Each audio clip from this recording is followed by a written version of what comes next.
Gloire au nom du Seigneur. Gloire au nom du Seigneur. Alléluia. Je vous salue dans le précieux nom de Jésus-Christ en ce dimanche matin du 22 mars 2020. Et nous sommes réunis dans la maison de Dieu. Quand je parle de réunis, je parle juste des personnes qui vont nous aider ce matin à pouvoir projeter en ligne ce service, parce que comme vous le savez présentement, nous faisons face à la crise du coronavirus et à cause de cela, les rassemblements ont été interdits. Alors ce matin, je suis juste ici avec les personnes essentielles, le choriste et pianiste, le frère Patrick, et aussi le frère Pierre qui est en train de projeter la vidéo. Et peut-être que vous n'êtes pas dans ce lieu avec nous, mais de la même manière que l'Esprit de l'Éternel est ici, elle est également dans vos maisons. Alors je vous ai invité à transformer votre maison en sanctuaire et nous allons prendre le temps d'adorer avec le frère Patrick et par la suite la parole de Dieu va être prêchée. Alléluia. Et à l'introduction, j'aimerais qu'on aille dans le livre Psaume chapitre 42. Psaume chapitre 42. Et la Bible dit à partir du verset 1, au chef des chants, cantique des fils de Corée, comme une biche soupire après des courants d'eau, ainsi mon âme soupire après toi, ô Dieu. Mon âme a soif de Dieu, du Dieu vivant. Quand irai-je et paraîtrai-je devant la face de Dieu? Mes larmes sont ma nourriture jour et nuit, pendant qu'on me dit sans cesse, où est ton Dieu?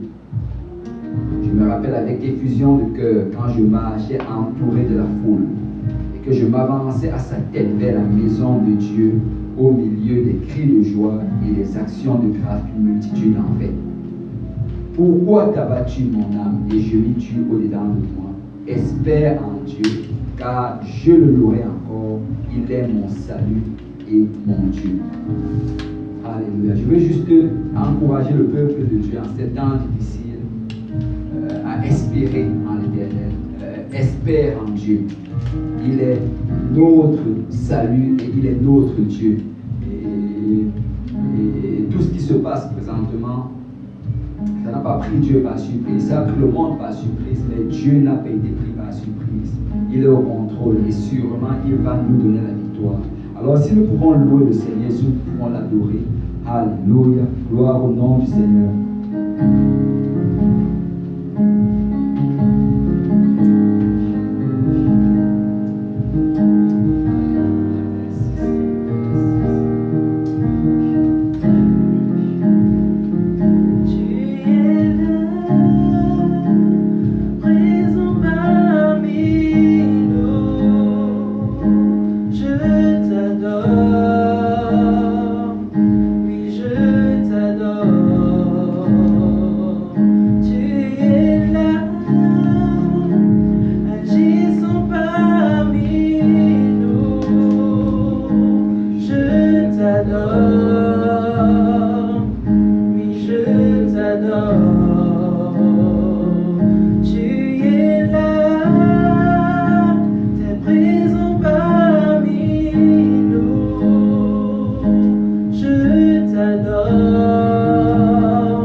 c'est ce que tu es, c'est ce que tu es, c'est ce que tu es, c'est ce que tu es, c'est ce que tu es, c'est ce que tu es.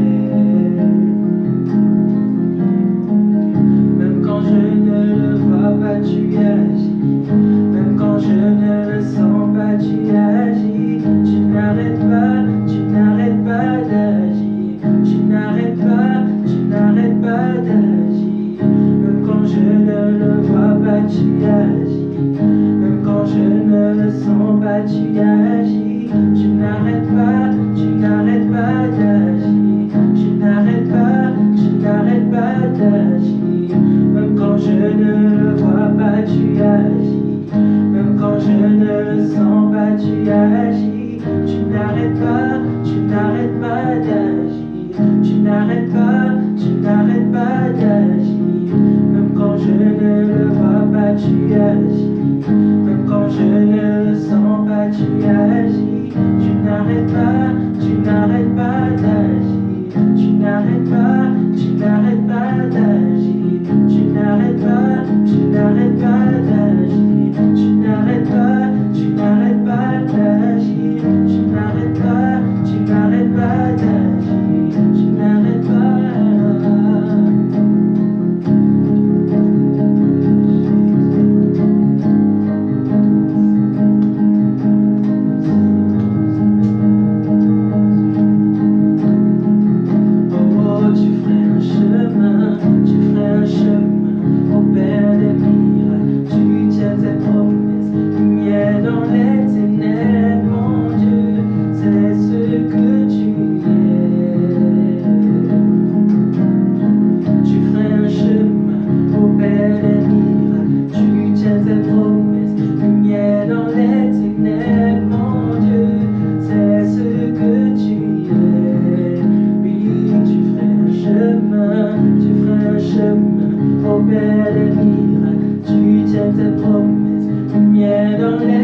Alléluia, alléluia. Il est digne de louange ce matin. Alléluia. Alléluia. Je veux vous inviter au lieu où vous trouvez. Alléluia. Si vous pouvez vous lever, si vous êtes d'accord assis, est-ce que vous pouvez acclamer le nom du Seigneur Jésus-Christ? Alléluia. Il est digne de toute louange. Il est digne de toute adoration. Alléluia. Gloire au nom du Seigneur. Gloire au nom du Seigneur. Alléluia. Alléluia. Alléluia. Alléluia. Gloire au nom du Seigneur. Alléluia. Merci Seigneur. Merci Seigneur. Alléluia. Notre Dieu est digne de louange, il est digne d'adoration et nous devons lui donner gloire en tout temps, en tout lieu et en toutes circonstances. La Bible déclare que toutes choses concourent en ceux qui aiment Dieu et qui sont appelés selon son dessein. Et nous, ses enfants, devons réaliser que rien ne nous arrive par hasard. Nous ne sommes pas soumis à la puissance de ce monde. Le diable n'a aucun contrôle sur notre vie, mais Dieu contrôle notre vie. Chacun de nos pas sont dirigés par l'Éternel. Alléluia. Et nous devons toujours marcher avec action de grâce, marcher avec reconnaissance, sachant que Dieu veille sur nous. Amen. Alléluia. Bienvenue encore une fois ce matin, alors que nous avons notre service en ligne. Et nous allons prendre le temps maintenant de faire les annonces. Et en ce qui concerne les annonces, nous ne savons pas exactement combien de temps nous allons avoir le service en ligne. Nous sommes en train de nous conformer aux directives du gouvernement. Et nous prions que le Seigneur fasse quelque chose, qu'il agisse afin qu'on puisse se réunir encore. Mais d'ici là, ce que nous allons faire, nous allons nous réunir au travers des médias. Et pour ceux de l'église de Saint-Michel qui nous écoutent, parce que je réalise qu'il y a ceux de l'église de Saint-Michel et peut-être ceux d'une autre ville ou une autre province ou un autre pays. Mais en ce qui concerne l'église, nous allons avoir des rassemblements en ligne et nous allons communiquer avec vous pendant la semaine et nous allons nous arranger à avoir du temps de prière, du temps d'échange et de partage de la parole de Dieu. Nous allons le faire au travers des médias et c'est cela. Donc vous aurez plus de détails alors que la semaine va s'avancer. Et nous rendons grâce au Seigneur pour ce qu'il est en train de faire. Et nous avons les rapports et le Seigneur est en train de bouger. Amen. Peut-être le monde est en arrêt, mais le Seigneur bouge. Amen. Et nous avons 3 personnes qui ont été baptisées d'eau au nom de Jésus la semaine dernière. Nous rendons grâce à Dieu pour cela.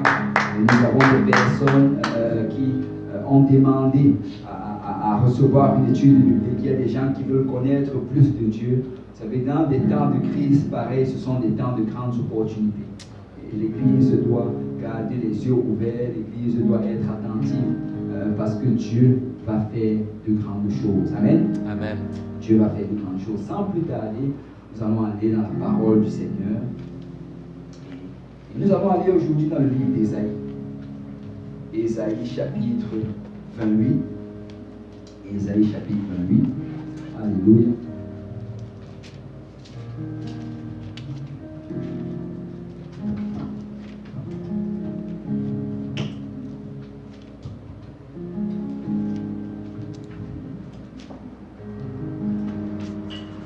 Ésaïe 28, verset 11 à verset 12. Ésaïe 28, 11 à 12. La Bible déclare: Eh bien, c'est par des hommes aux lèvres balbutiantes et au langage barbare que l'Éternel parlera à ce peuple. Il me disait: Voici le repos. Laissez reposer celui qui est fatigué. Voici le lieu du repos. Mais ils n'ont point voulu écouter. Alléluia. Avec l'aide du Seigneur, je vais prêcher sur ce message aujourd'hui, le repos de l'Éternel.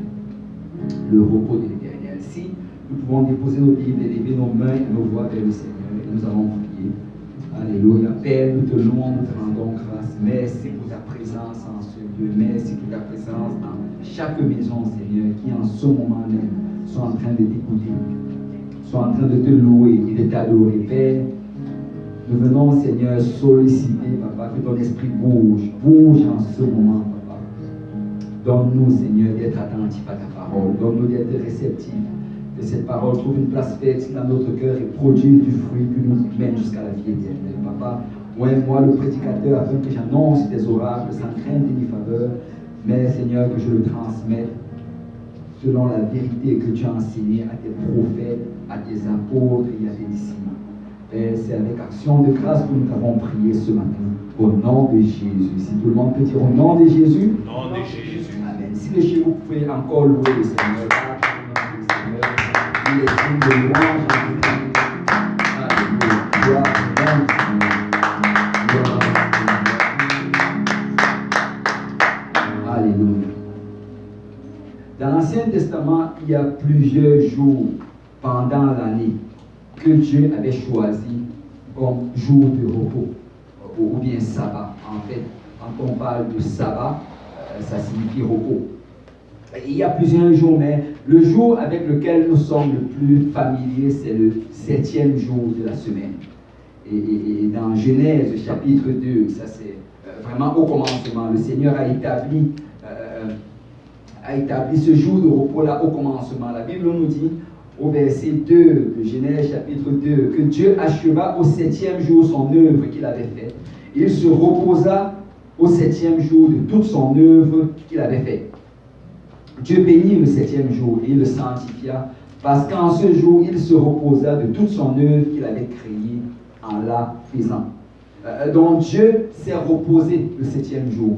Et la raison pourquoi il s'est reposé, ce n'est pas parce qu'il avait besoin de repos, mais il s'est reposé pour instituer le jour du sabbat, pour montrer à l'homme que je veux que vous vous reposez le 7e jour. Et Moïse l'a rappelé à Israël dans Exode chapitre 16. Il a dit, considérez que l'Éternel vous a donné le sabbat. La Bible dit que l'Éternel vous a donné le sabbat. Et Jésus le dit dans les évangiles, que le sabbat a été donné aux hommes. Le sabbat, c'est un privilège, c'est un moment de repos que Dieu a donné aux hommes. Vous allez avoir du temps pour vous reposer.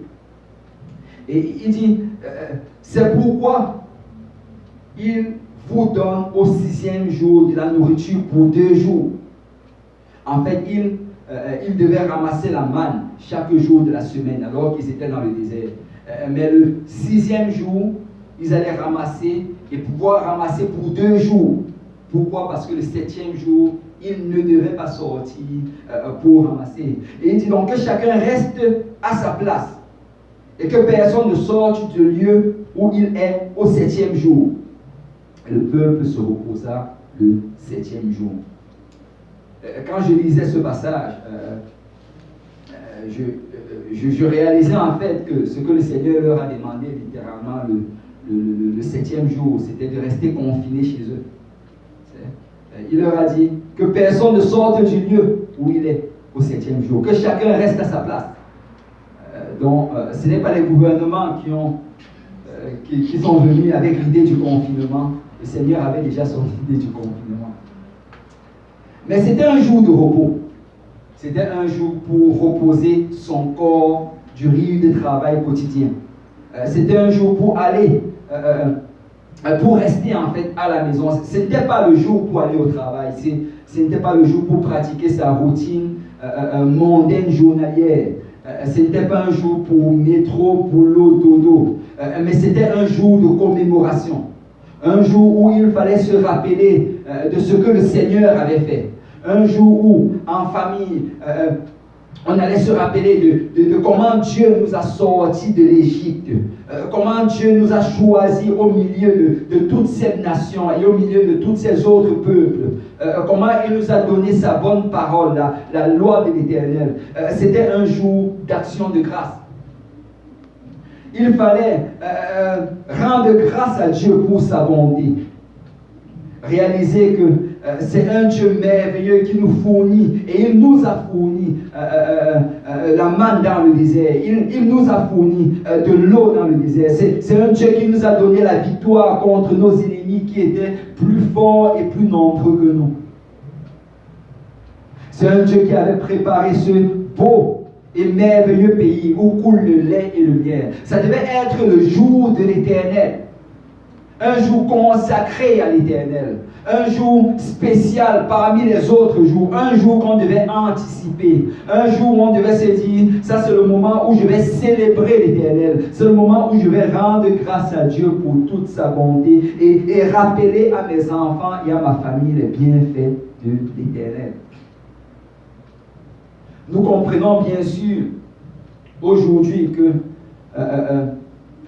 que ce jour-là, il avait donné au peuple juif. Ça ne signifie pas bien sûr que les autres jours n'étaient pas les jours de l'Éternel. Il avait choisi peut-être ce jour pour le peuple juif, mais les autres jours appartiennent également à l'Éternel. Il n'y a pas de jour qui appartient au diable. Il n'y a pas de jour qui appartient au Dieu du soleil. Tous les jours appartiennent à Dieu, mais il avait choisi un jour spécifique pour le peuple d'Israël.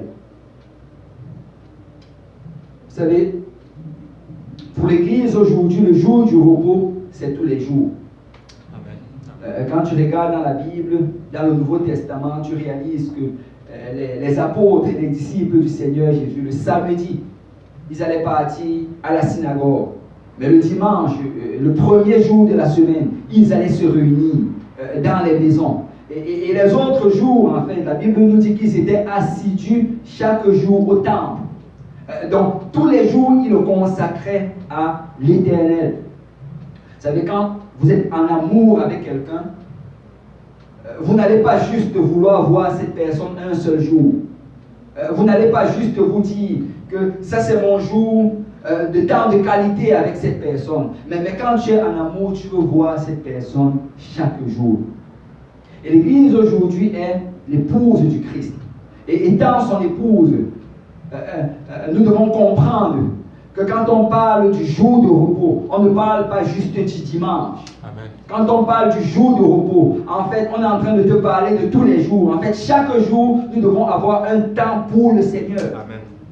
Vous savez, je me rappelle encore quand j'étais fiancé et en ce temps-là, alors que je n'habitais pas avec celle qui est mon épouse présentement, l'amour que j'avais pour elle me poussait à vouloir la voir chaque jour. Et aujourd'hui encore, cet amour me pousse à vouloir la voir chaque jour.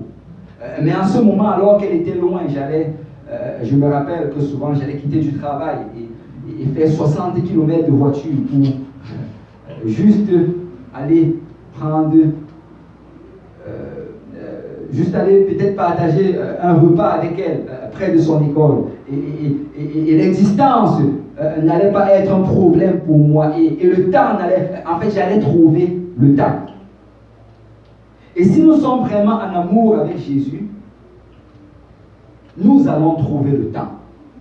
Si nous sommes vraiment en amour avec Jésus, nous n'allons pas permettre ni à la distance, ni au temps, ni à quoi que ce soit de nous empêcher de s'approcher de lui. Vous savez, ceux qui sont en amour avec Jésus ne voudraient pas passer une journée sans lui parler. Ceux qui sont en amour avec Jésus ne voudraient pas passer une journée sans passer du temps dans sa présence. Et très souvent, quand nous avons un problème dans notre vie spirituelle, ou bien un problème avec le péché, la source du problème réellement se trouve d'habitude dans le cœur. C'est un problème d'amour. Dans Apocalypse chapitre 2, verset 4, Jésus adresse cela alors qu'il parle à l'église d'Éphèse. Il dit, mais ce que j'ai contre toi, c'est que tu as abandonné ton premier amour.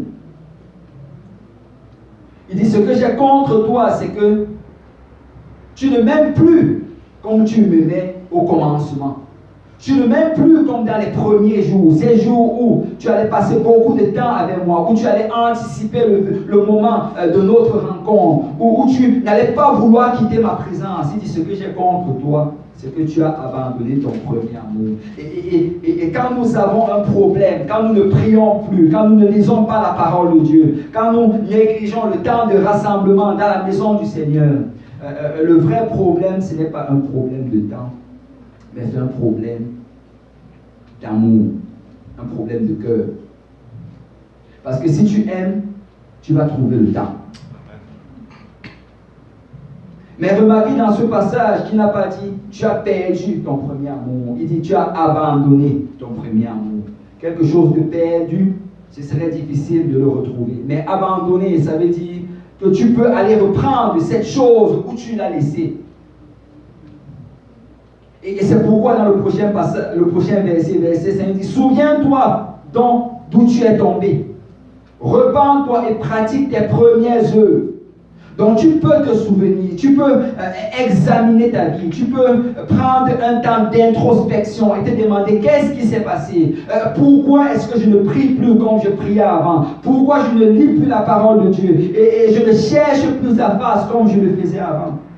Souviens-toi d'où tu es tombé. Quelqu'un doit se saisir présentement de l'opportunité qui lui est donnée.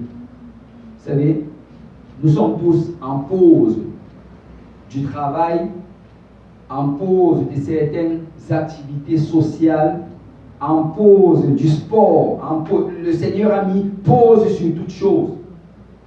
Cette divinité que nous adorions jour après jour, le Dieu du sport, le Dieu de la mode, le Dieu du divertissement, le Seigneur les a tous liés. Alors nous devons prendre, le peuple de Dieu, cette opportunité aujourd'hui d'examiner pour se souvenir où est-ce que nous sommes tombés. Examine ta vie. Demande-toi ce qui est devenu plus important que Jésus dans ta vie. Et si tu le fais, si nous le faisons, nous allons sortir de cet épisode. Nous allons traverser cette expérience avec la victoire. Dans l'Ancien Testament, Dieu avait dit de travailler 6 jours. Et il avait dit, donnez-moi juste un jour. Et Moïse leur avait fait la promesse que si vous obéissez à cela, si vous travaillez 6 jours, Dieu va vous donner la provision pour 7 jours. Si vous travaillez 6 jours, vous allez pouvoir emmagasiner assez pour 7 jours. Et c'était une promesse venant du Seigneur. Mais la Bible nous dit qu'Israël a ignoré les sabbats de l'Éternel. Quand tu étudies la parole, tu réalises qu'il y a des gens qui, malgré cela, allaient sortir pour amasser la manne le jour du sabbat. Dans Exode 16, 27, on dit le 7e jour, quelques-uns du peuple sortirent pour en ramasser et ils n'en trouvaient rien. Et très souvent, c'est ce qui va se produire. La Bible dit que celui qui bâtit sans l'Éternel bâtit en vain. C'est ceux-là qui ignorent les commandements de l'Éternel, qui volent le temps de l'Éternel pour faire des choses mondaines, pour faire des choses pour gagner un certain gain matériel. Très souvent, ils ne s'enrichissent pas au travers de cela.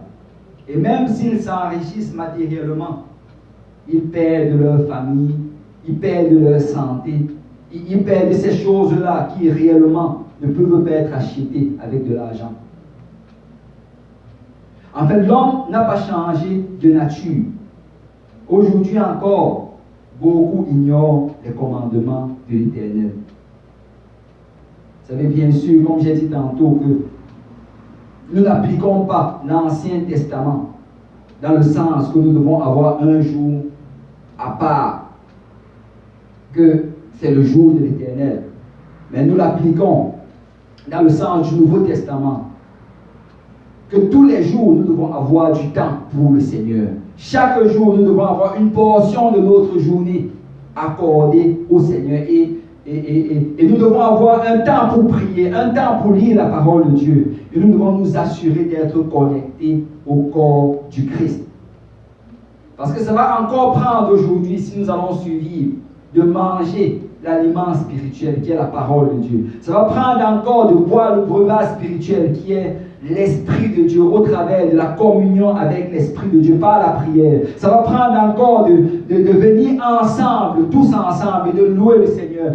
Psaume 133 nous dit au verset 1, « Voici, oh, qu'il est agréable, qu'il est doux pour des frères de demeurer ensemble. » Et au verset 3, il dit, « Car c'est là que l'Éternel envoie la bénédiction, la vie pour l'éternité. »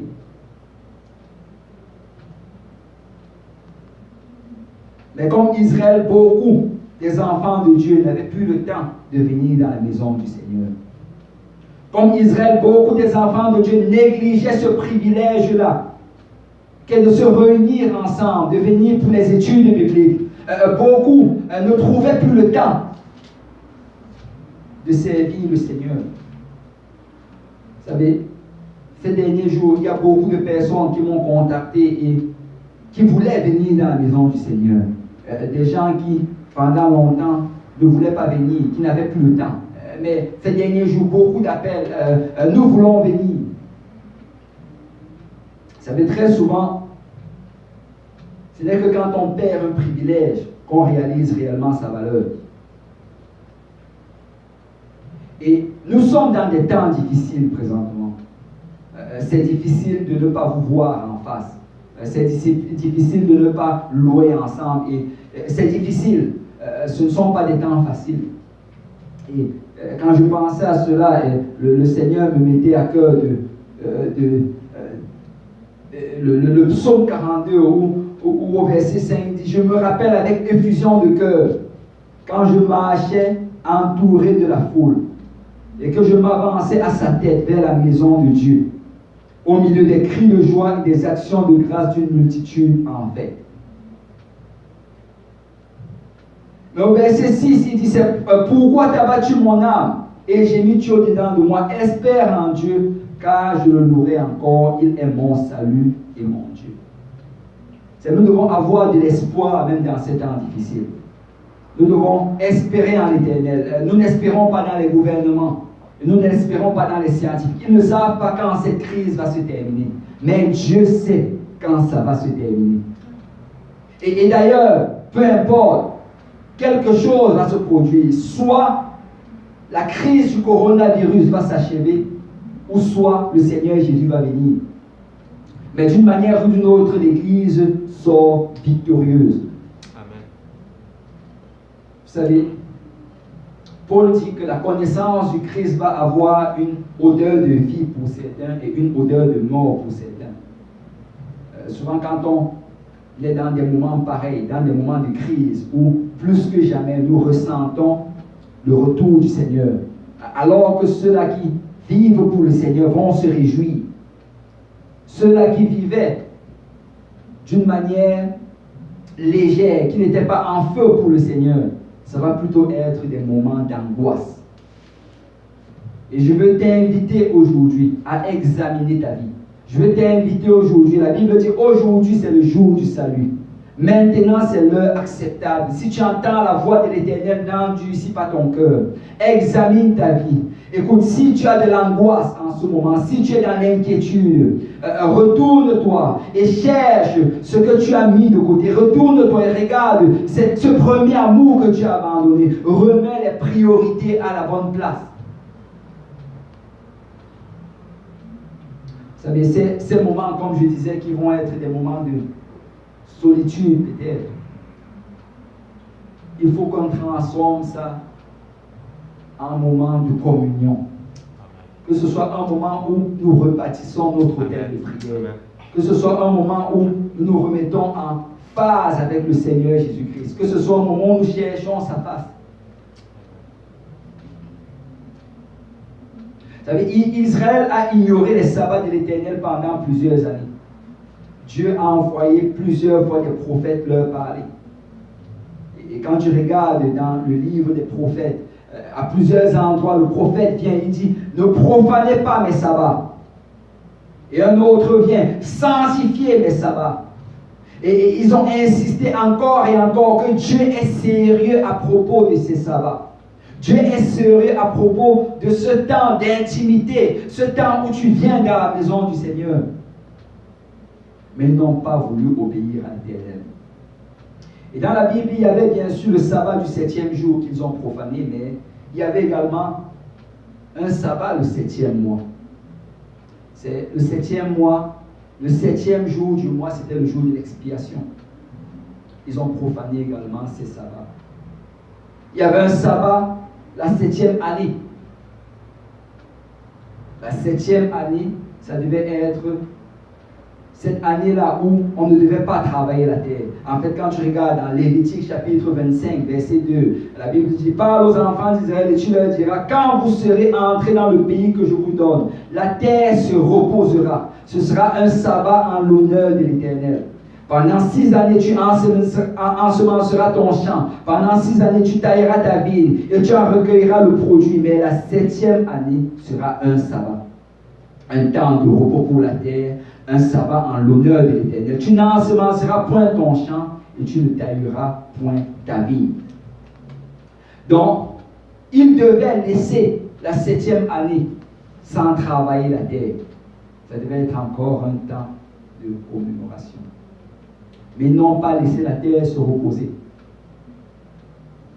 Ils voulaient continuer à travailler. Et ils ont continué à travailler, juste pour avoir encore un peu plus. Ils n'ont pas fait confiance en Dieu qui leur avait pourtant dit que le travail de 6 ans allait leur donner une récolte de 7 ans.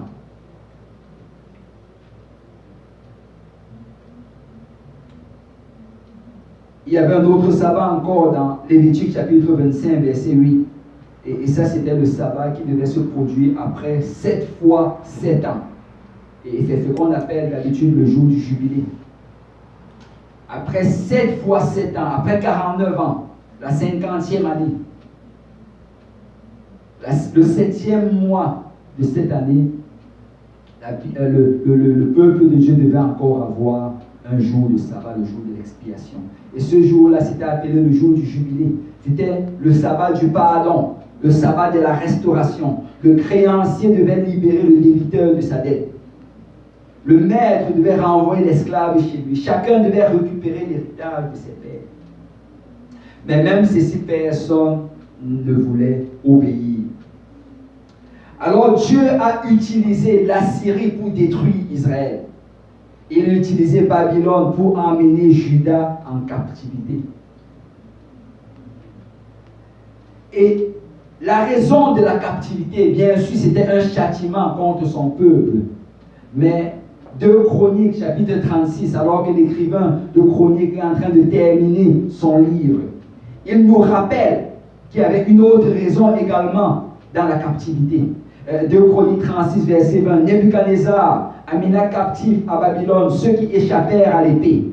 Et il fut assujetti à lui et à ses fils jusqu'à la domination du royaume de Perse, afin que s'accomplisse la parole de l'Éternel prononcée par la bouche de Jérémie, jusqu'à ce que le pays eût joui de ses sabbats.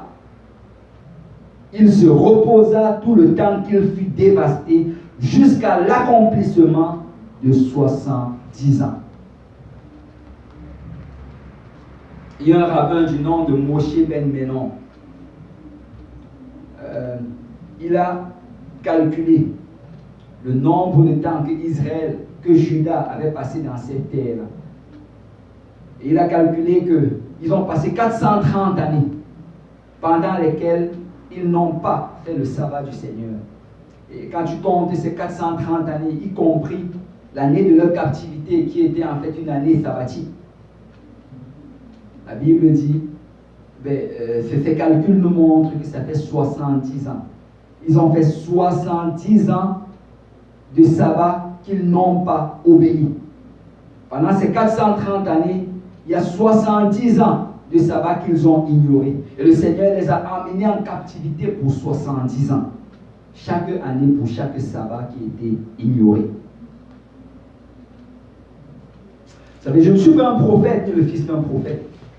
Mais je me demande si c'est possible que l'Église traverse présentement une forme de captivité. Est-ce que c'est possible que le Seigneur nous met dans cette position afin qu'on commence à réaliser quel privilège c'était de venir dans la maison du Seigneur, qu'on réalise quel privilège c'était de se réunir ensemble, qu'on réalise en fait que c'était une grande grâce de la part du Seigneur. Et je ne sais pas combien de temps va durer cette calamité. Mais je sais que de la même manière que le Seigneur avait fixé un temps pour son peuple, il a également fixé un temps pour nous. Et quand viendra le temps de la fin, ma prière, c'est que nous ne revenons pas dans la maison de Dieu comme nous sommes partis. Ma prière, c'est que quand nous revenons, c'est avec un zèle, un enthousiasme, une ferme détermination d'être sérieux avec les choses du Seigneur, d'être sérieux avec la maison de Dieu, avec la prière. Que ce temps que nous sommes en captivité, ce temps que nous sommes en confinement, ce soit un temps où nous cherchons la face de Dieu. Que ce soit un temps où nous lisons la parole de Dieu. Que ce soit un temps où nous nous rapprochons de Dieu comme jamais auparavant. Vous savez, Israël, quand ils sont revenus de la captivité, ils sont revenus avec des chants d'allégresse. Ils sont revenus avec un amour encore plus profond de la maison du Seigneur. Et je veux juste nous encourager de ne pas prendre les prochains jours, de ne pas prendre les prochaines semaines, ou même les prochains mois, comme un temps de divertissement, mais que ce soit vraiment un temps de commémoration. Que ce soit un temps de repentance, un temps de nettoyage, un temps de purification, un temps de sanctification, un temps où le Seigneur nous aide à rebâtir notre autel de prière. Amen. Vous savez, là je vais arriver à la fin. Le passage que nous avons lu au commencement, Ésaïe est en train de prophétiser. Et dans Ésaïe chapitre 28, du verset 1 au verset 4, il prophétise contre le royaume du Nord. Il dit que Éphraïm sera détruit. Et à partir du verset 5, il prophétise contre le royaume du Sud. Il dit que Dieu va également frapper Juda, mais il y aura un reste en Juda. En fait, il prophétise selon ce qu'on a lu tantôt dans le livre de Chroniques. Babylone a frappé Juda au tranchant de l'épée, mais il y a un reste qui a été emmené en captivité. Et il dit au verset 11 que, eh bien, ce n'est pas des hommes aux lèvres balbutiantes et au langage barbare que l'Éternel parlera à ce peuple. Et le peuple dont il est en train de parler ici, ceux-là qui avaient le langage barbare, c'était les Babyloniens. Barbare signifie réellement étranger. Donc ils allaient entendre ces gens, ils allaient être un signe pour eux.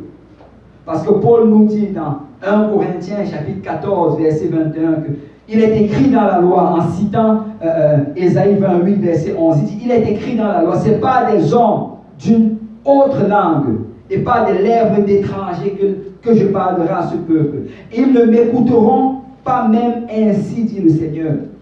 Par conséquent, les langues sont un signe, non pour les croyants, mais pour les non-croyants. La prophétie au contraire est un signe, non pour les non-croyants, mais pour les croyants. En fait, Paul nous dit ici que alors que le prophète est venu parler, ils n'ont pas entendu la parole du prophète. Le Seigneur a envoyé maintenant d'autres dont ils n'entendaient pas la parole. Et ça allait être pendant plusieurs années sans les se reposer, allait finalement se reposer.